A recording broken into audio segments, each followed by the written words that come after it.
Hi everyone, in this video, we will show you how to apply GitHub Student Developer Pack and activate GitHub Copilot Pro. First, open Google Chrome and go to github.com and make sure you are already logged into your GitHub account. Now open a new tab and search for GitHub Student Developer Pack.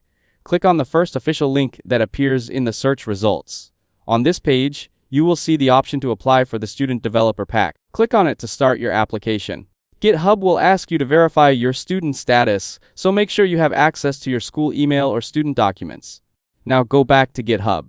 Click on your profile icon in the top right corner. Here, click on Settings, then click on Organizations. Now go to Billing and Licensing, and then click on Education Benefits. Here, click on Start an Application to begin the verification process. Now select your role as student, not teacher. Then enter the name of your school or university exactly as it appears in official records. After that, GitHub will ask you to provide proof of enrollment such as a student email address, school ID, or official documents depending on your region.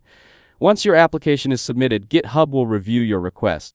Approval can take some time depending on verification. After your Student Developer Pack is approved, you can return to your account and access included benefits like GitHub Copilot Pro.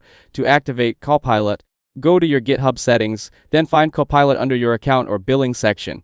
Click Enable Copilot and follow the on-screen instructions. Once enabled, you can use Copilot in supported editors like VS Code or JetBrains IDEs for AI coding suggestions. If this video helped you out, don't forget to leave a like and subscribe to the channel. Thanks for watching, and I'll see you in the next one.